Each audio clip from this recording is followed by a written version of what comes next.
Good morning বন্ধুরা। আজ পঞ্চম দিন, সঞ্জয় অফিসে চলে গেল।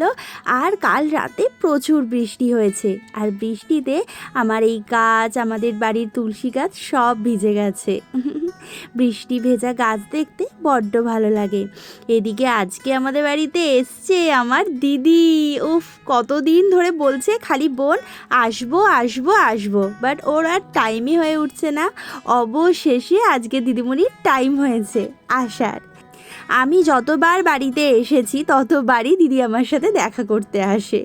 খুব ভালো লাগে। অন্যান্যবার তো ডিজেও আসে, বাট এবার আসতে পারিনি যেহেতু ডিজের হয়তো কাজ আছে।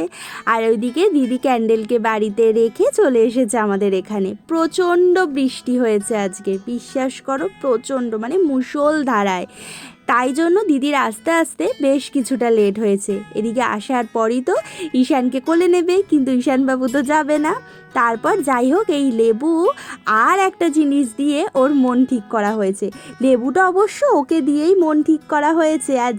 আর যেহেতু একটু দেরিতে এসেছে, তাই আমারও মন ঠিক করার জন্য একটা জিনিস নিয়ে এসেছে। কি বলো তো? উফ, তালের বড়া। তালের বড়া খেয়ে রিম্পুর নাচিতে লাগিল। তালের বড়া আমার বেস্ট, মানে আমার এত প্রিয়, এত প্রিয় কি বলবো তোমাদের। আমার যতটা প্রিয় ঠিক ততটাই আমার বাপিরও প্রিয়। বাপির তো সুগার ছিল, তবু মা যখন তালের বড়া করতো লুকিয়ে লুকিয়ে তালের বড়া খেত। এদিকে আজকে আমাদের দুপুরের মেনুতে হচ্ছে চিংড়ি মাছ দিয়ে পটল আলুর রসা। দিদি আসার পরেই আমরা খেয়ে নিয়েছি। তারপর দুই বোনে বেরিয়েছি পাড়া ঘুরতে। এদিক ওদিক যেদিকে পারছে ও ভিডিও করছে, বলছে বোন এইগুলো ভিডিও করব, ওইটা করব। আমি বলছি কর কর। এদিকে বাড়িতে আমি আসি ঠিকই, কিন্তু আমি আমার পাড়াতে একদমই বেরোই না। কিন্তু আজকে বেরিয়েছি আমি আর দিদি, আবার কবে আসবো কে জানে। তাই জন্য আজকে আমরা এদিক ওদিক একটু ঘুরতেও বেরিয়েছি। ঈশানবাবুকে মায়ের কাছে রেখে এসেছি। এদিকে কত কাকিমাদের সাথে সব দেখা হচ্ছে, বলছে রিম্পু তুই তো অনেক চেঞ্জ হয়ে গেছিস, আমাদেরকে ভুলেই গেছিস বল। আমি বললাম যে না, একদমই না কাকিমা, আমি কিন্তু কাউকেই ভুলিনি, সবাইকে আমার মনে আছে। কিন্তু কি করব, এই ঈশানবাবুর জন্য এখন বাড়িতে এসে আমি একদমই বেরোতে পারি না। এইসবই গল্প চলছিল।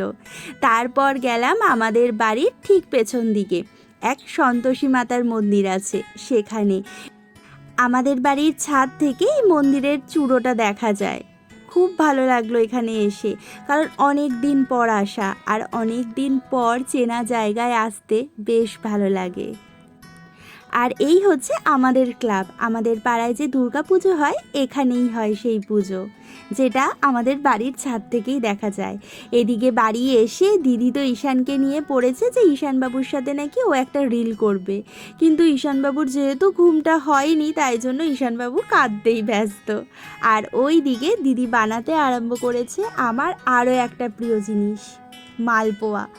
তালের বড়া, মালপোয়া, এগুলো কিন্তু আমি খেতেই পারি, একদমই বানাতে পারি না। মানে আমাকে খেতে গেলে নয় আমার মা, নয় আমার শাশুড়ি মা আর দিদি, এই তিনজনের ওপরই আমাকে ভরসা করতে হয়। আমাকে বলে যে তুই শিখে নে।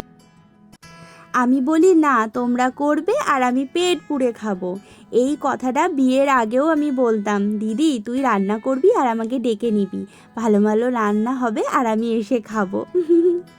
কিন্তু এখন তো আর দিদির বাড়ি যাওয়া হয়ে ওঠে না। কিন্তু দিদি আজকে আমার জন্য যেটা নিয়ে এসেছে সেটা ভীষণ স্পেশাল। ও জানে ওর বোন কি কি ভালো খায়।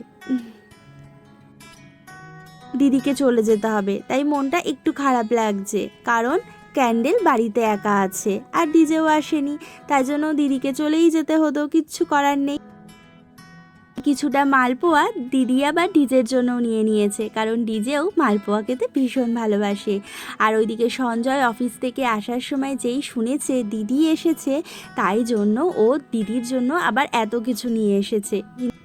খাওয়া দাওয়া সব মিটলো, এবার দিদির বাড়ি যাওয়ার পালা। মনটা খুব খারাপ লাগছে। আর ঈশানবাবুরও।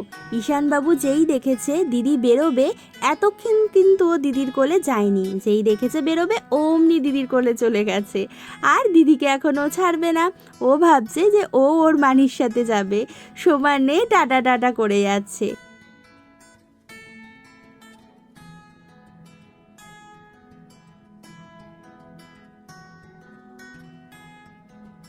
এদিকে দিদি তো চলে গেল, কিন্তু কিছুটা মালপোয়া এখনো বাকি, তাই সেগুলো আমি করতে ব্যস্ত হয়ে গিয়েছিলাম। আর মা অমনি তার মধ্যে ক্যামেরাটা ধরে নিয়েছে।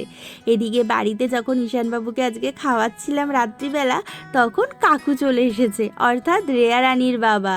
এইদিকে ঈশান কারোর কোলে যেতে চায় না, কিন্তু কে জানে, ঈশান মনে হয় কাকুকে দেখে কিছু বুঝতে পেরেছে যে এই দাদুন হয়তো আমাকে নিয়ে একটু ঘুরু ঘুরু করলেও করতে পারে। কিন্তু রাত্রির বাজে এখন 11:15, তাই বাবু এখন ঘুরু ঘুরু হবে না, এখন ঘুমানোর পালা। তাহলে বন্ধুরা, আজকের মতো এখানেই টাটা। ব্লগ কেমন লাগলো অবশ্যই জানিও। সবাই ভালো থেকো, সুস্থ থেকো, আর অবশ্যই সাবধানে থেকো।